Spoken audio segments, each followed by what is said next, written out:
Hello my friends, how are we doing? How are we feeling? Welcome back to my channel, or if you're new here, welcome to your new favorite place on the internet. My name is Bella, and today I really want to talk to you guys about some of my all-time favorite classic literature. I am very well aware that for some of you, when I mention classic literature, you're immediately like, oh, I would never read classic literature. Oh, it's just too hard for me. It's just, I would never understand it. It's not my type of book. To you, I say, please give me a listen. Just give me a chance. I feel like classic literature has this negative connotation that only a very specific type of person can enjoy classic literature. And in my case, I was one of those people that thought that I would never read classic literature. I just thought it wasn't for me. I'm way more into fantasy and romance and contemporary books that I can actually relate to and that, you know, it feels modern. Something that I wish someone would have told me back when I thought that way is that classic literature can be all of those things and even more. It can have fantasy, it can have romance, it can feel modern, it can feel relatable, it can feel like it was written 2 years ago instead of 150 years ago. Because of that, I really want to take today's video to focus on some of the classic literature that really made me change my mind. It helped me view classic literature with a more positive light. And honestly, ever since I started reading classic literature, I have been introduced to some of my all-time favorite books. Books where I have seen myself represented, books where I've seen or I've felt things that no other book has ever made me feel. I have a couple, just a tiny few. I have a couple of recommendations that I really want to talk to you guys about. Please don't fall, oh my goodness. I have a couple of recommendations that I just really want to go through with you guys because these are some of the books, these are some of the classics that have changed me as a person, and I really just want to share it with you. So, oh my god, okay, we need to put this down. Whether you've read classic literature in the past and you've loved it, whether you've tried it once and you just realized it really wasn't your cup of tea, or if you've never even given it a chance.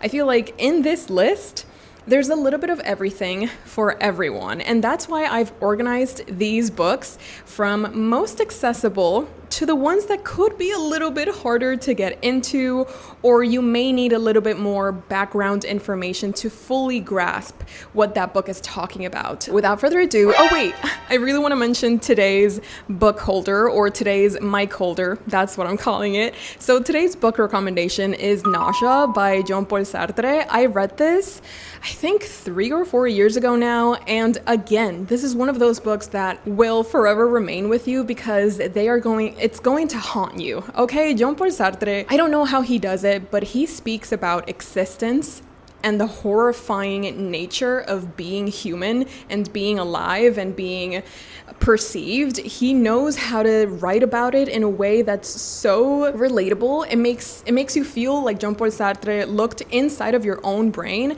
and took out your most darkest, most deepest fears and secrets and put them into this book. If I had to go through an existential crisis, I want you guys to go through it as well. And that's why you should definitely read Nausea by Jean-Paul Sartre. So the very first book that I want to talk about, where's the first book? Hello? The first book that I want to talk about is, I'm so excited. I don't get to talk about this book that much anymore because I've read it so long ago, but this will forever be one of my all-time favorite classics. It honestly rewired my brain chemistry. I read it at a time when I needed it the most, and it is honestly one of the most comforting reads that I've ever read, ever, in my entire existence. Letters to a Young Poet, written by Rainer Maria Rilke. This is basically a collection of letters that Rilke wrote to an aspiring writer, and they have correspondence back and forth, but we only get to see Rilke's replies. So you would think that Rilke would focus on giving us advice on the craft and how to write better and how to truly connect with one's writing and material, but Rilke focuses more on giving us reflections about love and fear and solitude and being a human again, but in a more positive light than Sartre would have probably written about. I think above all, something that Rilke really focuses on is on how to build a meaningful inner life. He just speaks so beautifully about being alive and the beauties that surround us in our day-to-day lives, and how to focus on the little things and really feel gratitude towards everything in our lives, and how to be more connected with other people and with ourselves as well. And I think it was just such a gentle reminder. When I was reading this, it was just such a comfort to read. I literally have this very specific tab here on top that it says, read this when you are sad, and there's just so many different passages and quotes and phrases that I could talk to you guys about. I could literally read this entire book out loud to you right now, and it would probably bring tears to my eyes because, again, I read this at a time in my life where I really needed to hear these words, and I really needed comfort, and I really needed reminders of the beauty of life and living. And I think that Rilke does such a fantastic job at reminding me of that. So definitely starting extremely strong with our first recommendation, Letters to a Young Poet. This next one needs no introduction, in my opinion. I feel like this classic goes hand in hand with who I am and what types of books I love.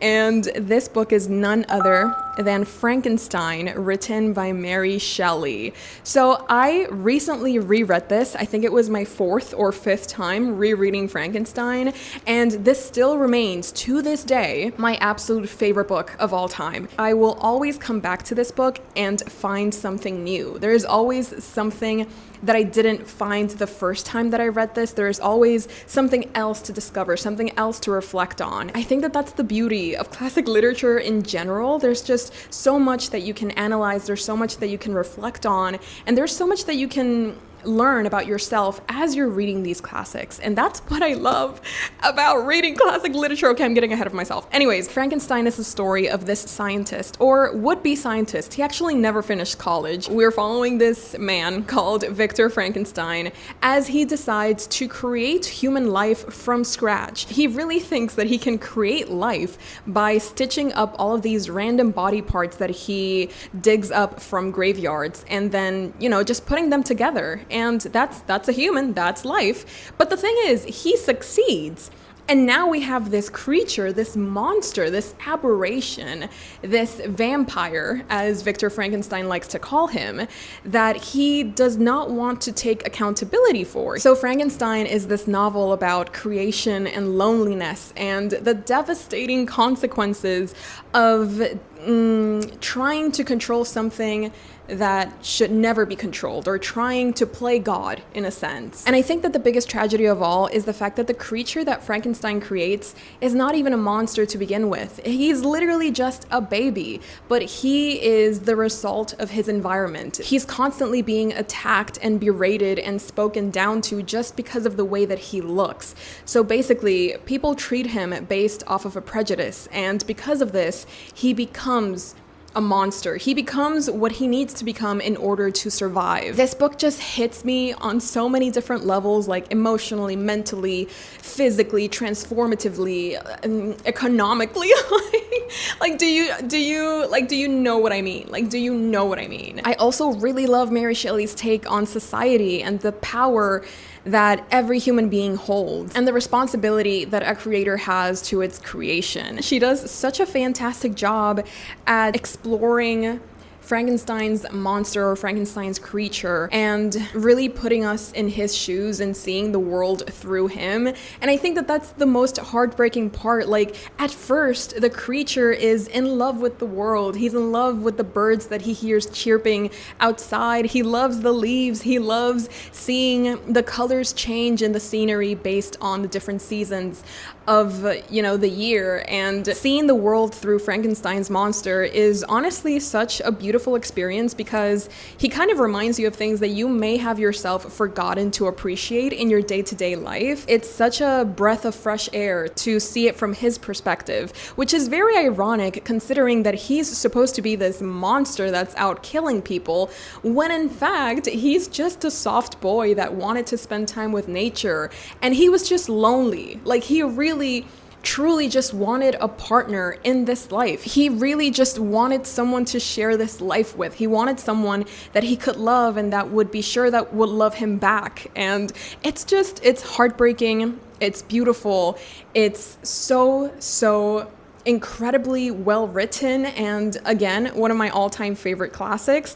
I'm 100% sure I didn't do it enough justice right now as I'm speaking about it, because there's something about me trying to speak about my favorite books. Somehow I just never get it right. Maybe 2 hours from now, I'm gonna be like, oh, I should have said this about Frankenstein. I should have mentioned how this really made me feel. But it just, like, in the moment, it's always such a struggle, and I hate it. The main takeaway that I want you guys to learn from this recommendation is that you have to read Frankenstein by Mary Shelley. Don't watch a movie adaptation and just be like, okay, yeah, I know the gist of it now. No, you have to read the original material. You have to understand the power of Mary Shelley's writing and the power that she has to make these characters feel so real and to make their loneliness feel like your own, and to see yourself reflected in this novel, whether you like it or not. And it just, yeah. Like, it's Frankenstein. It's Frankenstein, okay? So next up, we have another book. I think this is the very first classic where I found a character that really reminded me of myself. It's really hard for me to relate to main characters just because I never 100% see myself in them, which is fine. Like, that's just a me thing. It's not something that a book has to have for me to enjoy it. That's why it was such an impact for me when I first read Charlotte Bronte's Jane Eyre, because Jane Eyre is so like myself. I saw myself so clearly in these pages that it was kind of wacky, for sure, absolutely. Like, I was not expecting to find a main character, let alone in classic literature, that reminded me so much of myself, like my mannerisms, my way of thinking, the way that I go about life, and the way that I view things. It was just such a shock to find myself relating to Jane Eyre on such a deep and personal level. It's a little bit big in the sense that it has over 500 pages, but that's okay. Listen, I know that 500 pages, especially in classic literature, it may sound a little bit intimidating, but trust me, these pages are going to fly by. You're not even going to feel the length of this book once you're fully into the story. You're just going to want more and more and more. This is the story of Jane, and Jane has had a very tough childhood. She's an orphan that's survived neglect and abuse and loneliness, but through all of these trials and tribulations, she has grown this inner strength that nobody can take away from her. Eventually, she becomes a governess. I think that's the word. Yes, she takes a position as governess at Thornfield Hall. In Thornfield Hall, we have another character, and this character is a mystery, Mr. Rochester. Obviously, a romance ensues between Jane and Mr. Rochester, but the thing is, Mr. Rochester, I hate saying his name, this man, he has a secret, and Jane Eyre is willing to do anything to uncover said secret and to understand why this man, like, what is he hiding from her? What is he not telling her? So ensues a romance that also mixes in some gothic elements, which I adore because it's like a romance, but also a dark mystery, and we don't really know what the secret could be. Like, did he kill his past wife? Is he hiding a dead body? Like, what's going on? And I just love the general air of this story. I love our character and how headstrong she is. I love that she never gives up despite all of the things that she has to go through. My favorite part of Jane Eyre is, or honestly, maybe Charlotte Bronte's writing, is how she makes these characters feel so real. Their stubbornness, their passions, their insecurities, their morals and principles, they all feel so real. So the vibes of Jane Eyre are basically a gothic fairy tale with a morally questionable man and a female heroine that carries the entire story on her back. Like, this book would not exist without Jane Eyre, obviously. I feel like that's a little bit redundant to say, but you get it, okay? You get it. When I think of Jane Eyre, I also think of Pride and Prejudice, written by Jane Austen. Now listen. A classic literature recommendations video brought to you by Throne of Pages would not be complete if I did not include Pride and Prejudice, because listen, this is one of the very first classics that I ever read in my entire life. I read it years ago, and I still love it. To this day, I still watch the 2005 movie adaptation whenever I need something comforting, whenever I can't go to sleep, whenever I just want some company. I just put on the 2005 movie adaptation and call it a day, because that is one of my most favorite movies of all time. And I actually watched the movie before I read the book, and I think that that's why I love this book so much. I think if I had read this without the prior knowledge or without having the movie in my mind, maybe I wouldn't have enjoyed this as much as I did. But thankfully, I will never have to find out, because when I first read Pride and Prejudice, I already had the vision of Mr. Darcy and Elizabeth, and I love how they look together and like the tension between them and the emotional connection that they have. It was all so beautifully translated,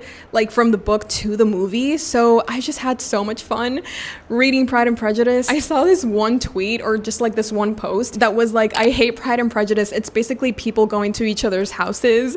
And it's so funny because it's true. Okay, like there's just no way around it. Jane Austen really loves her home visits and having conversations in other people's houses. Like, it's just the way it is. Jane Austen is known for her social commentary and how she does it with a little spark of humor. So honestly, for this to be an over 200-year-old classic, I think it holds up pretty well. Overall, it is my very humble opinion that this is definitely one of the easiest classics to fall in love with and to read as well. So please give Pride and Prejudice and Jane Austen overall a chance if you're willing to. So far, we've only talked about 4 classics. So this 5th one may come as a surprise to you, because I did say that I was organizing these from most accessible to the ones that are a little bit harder to get into. But once you see the size of this one, I just don't want you to get scared, okay? This is a number 5 for a reason. So don't get scared when I recommend The Count of Monte Cristo, written by Alexander Dumas. Mira. Don't click off. It's okay. It's fine. Just breathe. Take a second. Take it in. It's okay. This is over 1,000 pages long. It's okay. It's okay. Don't be afraid. Don't be afraid. You're not alone. Okay? You're not alone. Come on, look at me. You're not alone. We got this. You can do this. The Count of Monte Cristo. Sorry, I have to be dramatic about this, because this is like the very first chunky classic that I'm going to be recommending, the first of 2. This is the second longest book that I'm going to be recommending on this list, but hear me out. I still believe that this is one of the most accessible classics that I've ever read. Accessible in the sense that it is so easy to lose yourself in the story. I had a fantastic time reading this. As you can see by the amount of tabs, like, oh my goodness, it doesn't even want to focus. That's how scared it is. But it's probably one of my most annotated books of all time, and with due reason, because this is one of the craziest adventures that I've ever gone on. This book has so many plot twists, and there are so many different plot lines that you think can in no way be connected, but somehow Alexander Dumas ends up connecting all of them, and suddenly everything makes sense, and it's like your brain is exploding and you're having the time of your life. And this book is just an adventure. It's honestly, like, as soon as you pick it up, before I read The Count of Monte Cristo, I was so intimidated. Oh my goodness, don't even get me started. I didn't want to start this book because I was like, I could never read a book of this caliber. It's just too much. Like, what do you mean I'm going to be spending over 1,000 pages with a book? That's just crazy behavior. In my experience, like, I would never do that. And I've done it. And then I did it again with another book that I'm going to be mentioning. So please do not be discouraged by the size, because you will be missing out on one of the best adventure stories you will ever get your hands on. We're following our main character, Edmond Dantes, as his life is about to begin. Like, he's about to get married. He's about to become the captain of this ship. Everything is coming up aces for him. But the people around him, the people in his life, are growing jealous. They see Edmond succeed. They see him getting everything that they want, and they're like, that's not cool. I won't let that happen. How about we make up this crime where we say that Edmond Dantes is working for Napoleon, and he's trying to betray his own country. How about that? And then we can take everything away from him, and then he will never be happy ever again, and then we can reap what he was about to get. Let's incriminate Edmond Dantes and make him spend 12 years in prison for a crime that he did not commit. And so ensues the best revenge story that you will ever read in your entire life. Despite this being one of the most dramatic revenge plots you will ever read in your life, this story also focuses... Again, like, this is the soft spot for me. This is like my weak spot, which is the human condition. I love any and every book that delves into what it means to be human and the highs and lows of existence. And I feel like Alexander Dumas really taps into, you know, the consequences, like the moral consequences of revenge and what it takes out of a person to focus their entire existence on vengeance. This book is so addictive, my dude. Like, I can't even kid you. I don't know how to fully explain just how obsessed I was with this book. It didn't even... Como que I think we were reading 50 pages or 25 pages every single day, but there came a point where I was reading 100 pages a day because I just could not put this book down. I was obsessed with all of the twists and all of the betrayals and all of the, what's that word, like at the end of a mystery when all of the reveals. Thank you so much. The slow burn of watching every single piece fall into place. It's just... You had to be there. You had to be there, and you can be there if you get over the fact that this is over 1,000 pages long and you just pick this book up for yourself, okay? Like, I do have an entire video dedicated to the Count of Monte Cristo, so I would highly recommend. It's one of my all-time favorite videos that I've ever worked on, so 10 out of 10 would recommend the video and the book. Next up, we have a book that is pretty much a basic necessity in a recommendations list from yours truly, The Picture of Dorian Gray, written by none other than Oscar Wilde. Again, this is one of the very first classics that I ever read. Dorian Gray is elegant but vicious, dark yet beautiful, grotesque yet stunning. It's everything that I love in literature. Oh my God, I don't know what I'm doing, but like, this is what Dorian Gray is making me do, and I just have to let my body express it.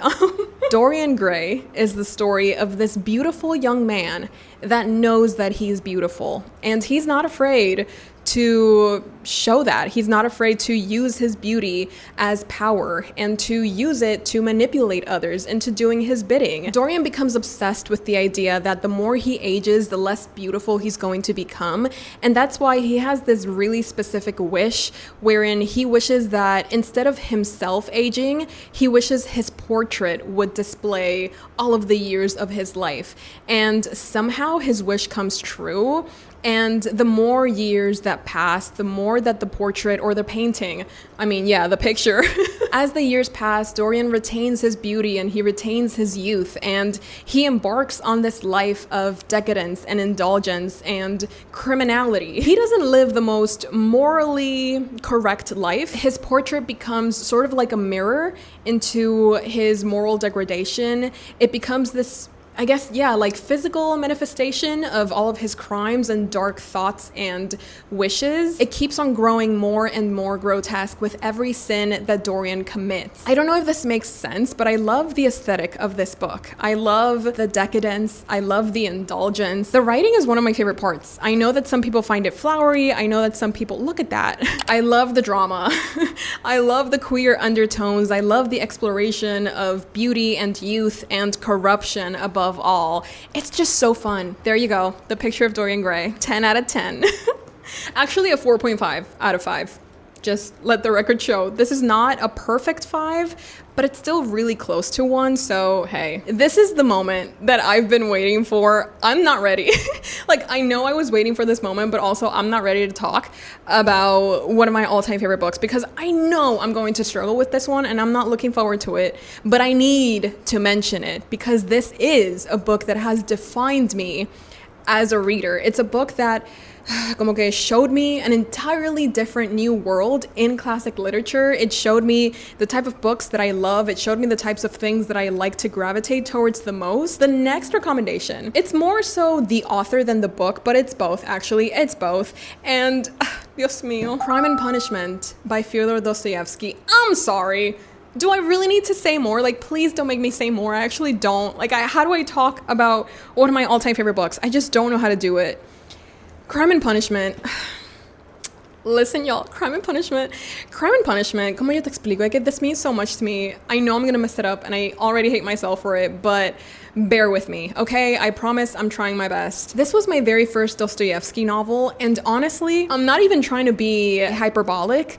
There is a before and an after in my life after having read Dostoyevsky. It truly does feel like there was such a big shift in my reading taste and the books that I gravitate towards after I tried Dostoyevsky, because the way that he writes, the way that he views humanity, the way that he portrays these characters, and they feel so real and so vivid and so like right there next to you. Like they could be someone you know, they could be someone, you know, you've dealt with in the past, or they could be yourself. Like there have been so many times where I have seen myself reflected in characters that Dostoyevsky has written about. Our main character, Raskolnikov, he convinces himself that some people are above moral law. He thinks, basically he thinks that some people are better than others, and because of that, some people have more rights than others. There's like this entire chapter where he's talking to the main detective of the crime that he committed, and he's just straight up saying like, yeah, we can kill people, it's fine.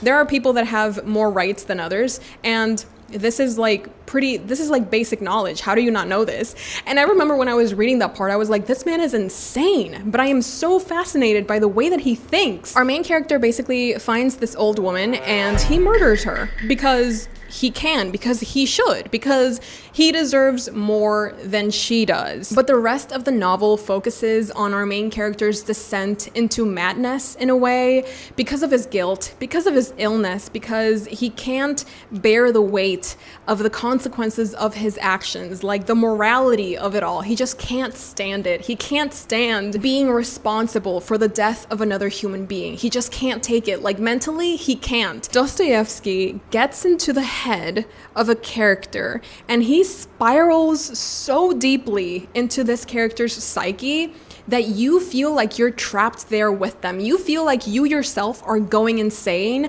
right alongside the characters, because the way that Dostoyevsky writes about our main character's descent into madness, it feels so claustrophobic. It feels like there's no way out. There's a reason that this is one of the most famous Russian classics. I think it's because it touches on such human topics, it touches on such universal feelings and emotions that everyone can relate to them. I had never read a classic like this, and it honestly blew my mind. Like to this day, I still think about Crime and Punishment. I still think about Dostoyevsky, and that's why I've read so many of his other works. Obviously, I can't just recommend one Dostoyevsky, because if you know me, then you know that I'm a big Dostoyevsky fan. So of course, I have two other Dostoyevsky novels that I personally think you should give a chance to. The first one being one that I recently finished, like literally a couple of days ago, The Gambler and Other Stories. I think this is a great introduction into Dostoyevsky because it includes short stories. So it's not like a huge commitment like this 600-page one, which again, I still think it's not long enough. Like I could have read 1,000 pages of Raskolnikov and his inner moral battles. Like I could have read so many more pages of this, but I digress. The Gambler and Other Stories, it has, I think, like 5 or 6 short stories, and it gives you an idea of Dostoyevsky's writing and how he likes to portray his characters and how he builds these characters that feel so real and so flawed and morally gray. And I think it's a great introduction into Dostoyevsky. And it also includes one of Dostoyevsky's most famous short stories, which is White Nights. And it's basically these 4 or 5 days where we're following this one man who is very lonely. He has no friends, and he finds this one woman who's about to throw herself off the bridge, but he talks to her, and through these talks, they seem to develop this deep emotional connection with each other. He does end up falling in love with her, but of course she's in love with somebody else. Ultimately, I think it's also a story about dreamers. It's just very beautifully written, and it's very romantic in the sense that it's beautiful. It's dreamy, it's heartwarming, but also it kind of hurts. So yeah, you should read it. And then another one, another Dostoyevsky, which is a little bit darker. I think it's a little bit more reminiscent of Crime and Punishment. Notes from the Underground and The Double. And in Notes from the Underground, we are following this man. I think he doesn't even have a name. It's just like Underground Man. Yeah, the anonymous narrator. He's basically ranting. Like, it's literally this anonymous narrator ranting about how lonely he is and how mad he is at society. Ultimately, this is the story of a man that so desperately wants to belong, but doesn't let himself even try. It's just so crazy. Like, it's just so wild, and I loved it. It's so good. Please, y'all, please read Dostoyevsky. Please read any of the 3 books that I've just mentioned, because you will not regret it. Whether it be Crime and Punishment, or The Gambler, or Notes from the Underground, just try out Dostoyevsky, please, and thank you, and you're welcome. This next one may be a little bit crazy, but I still really, really want to recommend it, because this is the longest book in this list, but I still think that it is one of the best ones that I read last year. Yes, I read it last year. I don't have an entire video on my reading experience with this book, so I feel like this is the perfect time to talk to you guys about Les Mis by Victor Hugo, or Los Miserables by Victor Hugo. This is huge. Okay, this is huge. This is one of the longest classics that I've ever read and will probably ever read. It has 1,304 pages. I was intimidated, so I'm speaking from a place of experience. Like, I can tell you, like, I've been where you are right now, where you see this book, you see the length of it, and you're like, I would never read that. That's way too much. Is it ever that serious?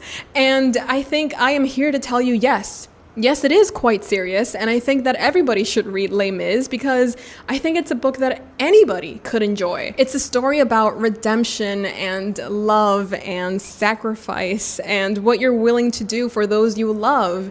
For example, stealing a loaf of bread and spending 12 years in prison for it. 12 years? I think 19 years. Edmond Dantes could never. Les Mis is the story of Jean Valjean, an ex-convict who was in prison, again, for 19 years because he stole a loaf of bread, not even to feed himself, but to feed his sister's children, I believe. Because of that loaf of bread, he spends so many years in prison, but even after he gets out of prison, he gets treated as an ex-convict, and ex-convicts don't have rights. I mean, they technically, legally they do, but they're not treated as such because they're seen as dirty. They're seen as criminals, even though they've done their time, even though stealing a loaf of bread isn't even that big of a deal. But anyways, even though this starts as the redemptive story of Jean Valjean, this novel expands into the lives of revolutionaries and orphans and students, criminals, just everyday people that are suffering due to the justice system. Literally, truly, the main villain is the justice system. Victor Hugo dives deep.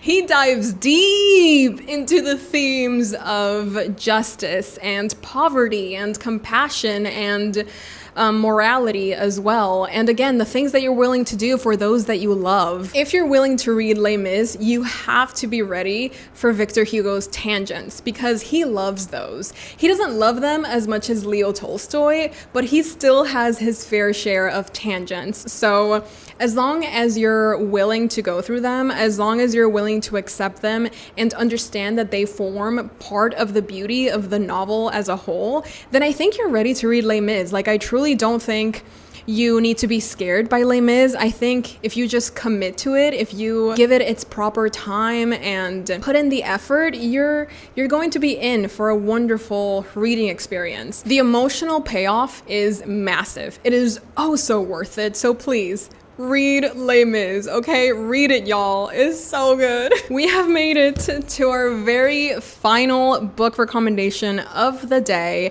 Now, this one is definitely the least accessible in the sense that I struggled reading this, and I read this a couple of months ago. Like, I read it this year in 2025. I think that this next book is hard to understand, but also it can be done, because if I can do it, so can you. Paradise Lost, written by John Milton. An endless moral maze, introducing literature's first romantic, Satan. This epic poem retells the fall of Lucifer and the war in heaven. I was gonna say the war upstairs, I'm sorry. The war in heaven between Lucifer and his army versus God and his other archangels. We also learn about Adam and Eve. We also learn about the first sin, how Adam and Eve were tempted by Satan himself, and the consequences of Adam and Eve's disobedience. The similarities between John Milton's Satan and Mary Shelley's monster, or, Adam, there are so many similarities between both of them. And there are even times in Mary Shelley's Frankenstein where the creature quotes John Milton, because he did actually, this is one of the books that the creature picks up on, when he's trying to learn how to read. This is one of the books that he finds, and he learns about the creation of the world and the original sin and the consequences of Adam and Eve's disobedience. And there are so many instances where Mary Shelley's creature sees himself reflected in Milton's Satan. And I honestly find this version of Satan so fascinating, because he is so proud, he is so charismatic, he's so tragic, but overall he's so relatable. There were times where I was like, am I wrong for relating to Satan? Because he has such human sentiments. He is so lonely. He has this need for connection that he can't find, but he has so much pride, and his ego is going to be the death of him. It literally was. And yet he's still so human, which I think is one of the most fascinating points of Paradise Lost. The reason that this is the least accessible classic in this list is because I do feel like the writing is a little bit, ¿cómo te explico? It's very poetic. You know what I mean? It's rich. There are so many symbolisms. There are so many motifs. There are so many underlying meanings to things. It would certainly be very helpful if you had prior knowledge of the Bible, or just a general sense of, the story behind Adam and Eve and the fall of Satan. And, if you had those general concepts before picking up Paradise Lost, I feel like you would have a much better time reading it. But for example, when I first started reading Paradise Lost, it was a little bit hard for me to pick up the pace of things. I just wasn't understanding it 100%. I kept on rereading sentences and verses, and I was just I don't understand what's going on. Its beauty is most appreciated when said out loud, or when spoken out loud. And I found that when I was saying it out loud to myself, somehow, I don't know if it was just a mental thing, maybe I was just kidding myself. When I started reading it out loud to myself, it started making sense, and I started to see the beauty of Paradise Lost. And I loved the characterization of Satan, but also of Adam and Eve, and getting to see that moment up there with them. I had never really read anything quite like this, and I read this, I think, back in June. Yeah, early June, and I still think about it to this day, because it was such an incredible experience. It demands a lot from you. It really does. It's a very challenging classic, but I think that the payoff, again, is so worth it. Once you adjust to the writing style, you can truly appreciate the beauty of the imagery and the complexity of the characters. So even though it is probably one of the most challenging classics that I've ever read, it's oh so worth it to put in the extra work just so that you can read this epic poem and get to know this version of Satan. Paradise Lost by John Milton. A worthy read for sure. These are all of the classics that I wanted to talk to you guys about today. Again, they were ordered, oh my goodness, they were ordered from most accessible to the ones that are a bit harder to get into, but still oh so worth to read. And I need to put this down. So those were a couple of the classics that I wanted to recommend to you guys. Again, organized from most accessible to the ones that are a little bit harder to get through, or the ones that they kind of demand a little bit more from you, but they're still so worth reading. I really do hope that you enjoyed these recommendations, and hopefully you found one or maybe even two books that you want to try out and see for yourselves. I would love to hear which books you are interested in trying, or if there are any classics, okay, why am I falling?